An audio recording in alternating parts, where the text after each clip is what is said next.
Ever get that feeling like you're sort of on autopilot? Yeah, Just reacting, ticking boxes, maybe scrolling endlessly, and then you stop and think, hang on, is this actually my direction? that feeling is incredibly common. Just going through the motions, maybe not feeling totally in the driver's seat of your own life. And that's exactly what we're diving into today. Right. We're unpacking The Motivation Manifesto by Brendan Burchard. Think of this as like a focused look at some really powerful ideas about personal freedom, motivation, and importantly, how to tackle those inner roadblocks. Yeah, our mission here is to pull out the practical stuff, the actionable bits from Bircher's work, so that you can maybe find a bit more clarity, more agency in your own life. We're using excerpts directly from his book today. Okay, let's get into it. The book kicks off by asking a pretty fundamental question, doesn't it? Why do we fill our time with? Well, distractions sometimes, or hide our true selves? Why stick to the safe path? Burchard suggests many of us kind of slide into these patterns. We get swept up in what society expects, the comfort zone. Maybe we settle for mediocrity when actually there's potential for so much more: personal freedom, personal power. And here's a really provocative part. He asks if our natural desire for safety, for acceptance, can actually end up trapping us, making us slaves to popular opinion, and maybe, yeah, a bit of a humdrum life. When do we decide to aim higher? That's a powerful question, Yeah? and it leads straight to a core idea.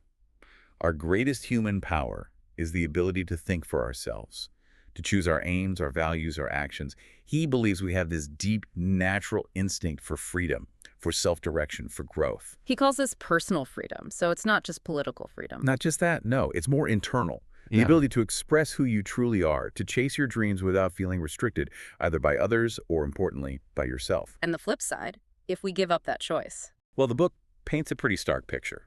You risk becoming a pseudo-self, a walking zombie, he calls it. Basically, living out someone else's preferences, not your own. Wow, like wearing clothes that aren't you just to fit in. You're there, but not really there. Exactly. Yeah. And he contrasts this with these huge historical moments. Yeah. MLK's dream, the moon landing, the Berlin Wall falling, that lone protester in Tiananmen Square. Right, these symbols of fighting for freedom. Yeah, he uses them to remind us of that fundamental human drive for liberation. He acknowledges progress in political and financial freedom, sure, but says personal freedom still needs constant vigilance. It's an active thing. Okay, so we want this freedom, but things get in the way. He calls them the enemies of personal freedom. What's the first one? Conformity, that immense pressure to just fit in, to go along with the crowd. We all feel that. Right, absolutely.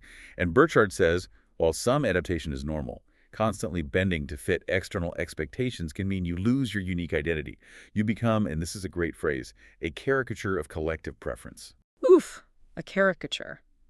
But fitting in feels safe, doesn't it? Gets you the pats on the back, the promotion, the likes. It does.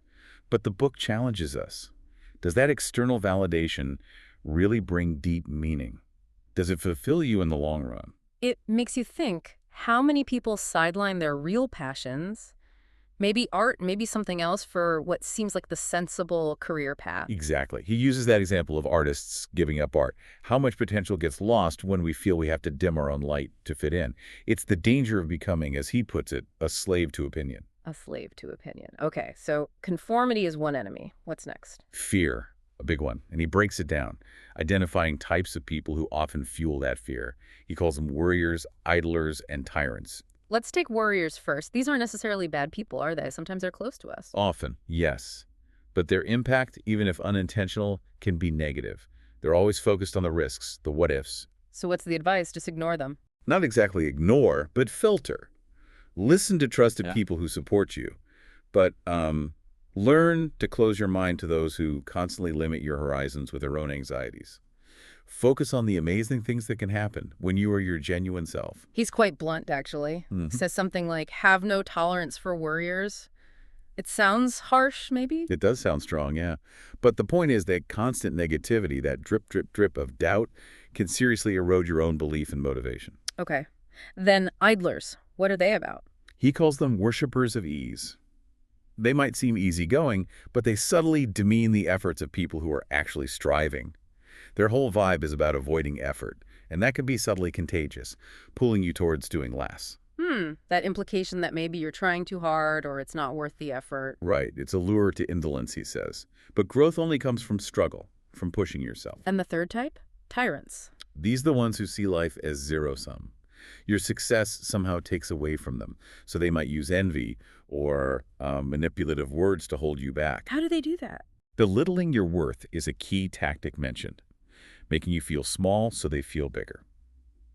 The advice, pretty clear. Avoid them. Don't engage. Don't try to win them over. Protect your potential. Makes sense. But fear isn't always external, right? There's the internal stuff, too. Definitely. He talks about the anticipation of hardship, that fear of difficulty, feeling like you're not capable, not ready. He calls it a pathetic use of mental powers. Huh. That's direct. It is. But he reminds us, think about complex things you've already learned.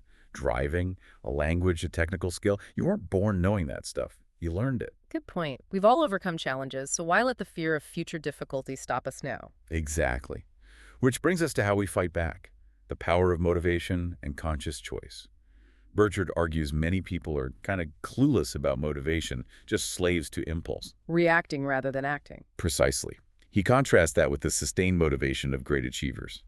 He argues motivation isn't just nice to have, it underlies pretty much all significant human values and accomplishments. So without mastering motivation, we just drift? We drift in reaction, yeah, instead of living by conscious design. And he emphasizes reason here, the power of thought. I think, therefore I am, and I do. Connecting thought to action. So motivated people aren't just lucky. They're consciously choosing their path. They're consciously choosing direction, values, what brings them energy, fulfillment.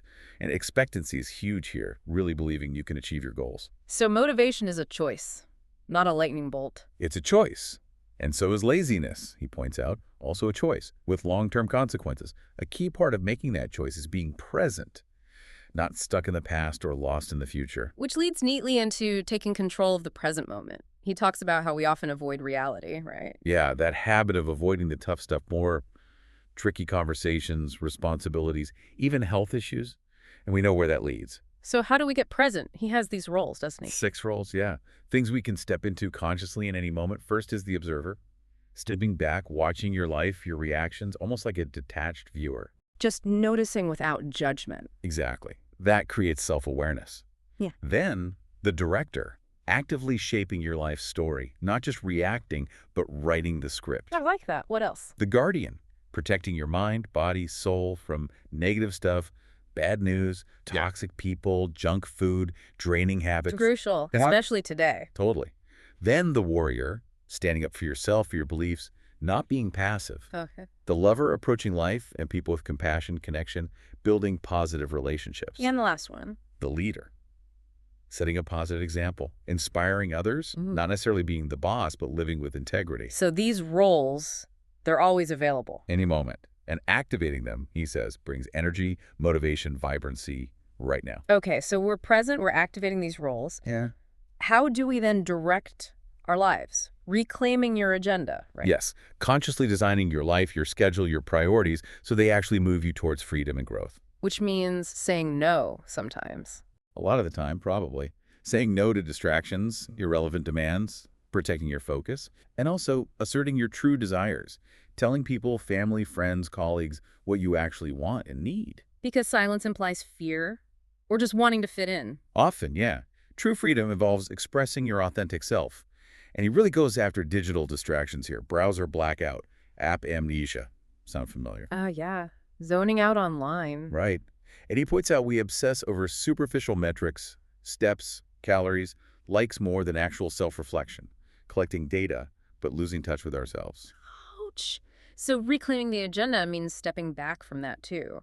But it's not just external stuff holding us back, is it? The internal battles. Yeah. Defeating your demons. Right. He calls this internal enemy defiance. And he pictures it as this three-headed serpent inside us, stirring up anxiety and self-doubt. Whoa. Okay, let's meet the heads first. Doubt, pictured as a sickly eel whispering those what-ifs, making you worry and hesitate. And the antidote. Faith, not necessarily religious, but deep belief in yourself and possibility, cultivated by taking action, small steps, building conviction. That's your weapon against the what-ifs. Okay, head number 2. Delay, a burnt orange eel with a booming voice pushing procrastination, inaction, that feeling of, I'll do it later. We all know that one. The fix. Action, Decisive action, just starting, even if you don't feel ready, that builds momentum, breaks the inertia. And the third head. Distraction. Mm. A wriggling snake, constantly pulling your focus away towards shiny, unimportant things. The antidote here. Focus. Unwavering focus. And that focus, he says, is fueled by love. Real passion for your goals, your why. When you love what you're aiming for, distractions lose their power. So doubt, delay, distraction, how do we fight this three-headed beast? With the sword of courage. He uses this great metaphor. The hilt is faith, your belief. One edge is action, the other edge is love your passion. Faith, action, love. That's powerful imagery. It equips you to fight those internal battles. Exactly. It gives you the tools, which leads to the importance of actually doing something, the importance of action and perseverance. He says pretty boldly, action is the yardstick of character. Meaning, talk is cheap. Essentially, yeah. He criticizes getting stuck in endless thinking, planning, waiting for the perfect moment. Sometimes you just have to leap, start doing, even without all the answers. And he suggests action attracts more opportunities. It creates momentum, opens doors you wouldn't have seen otherwise.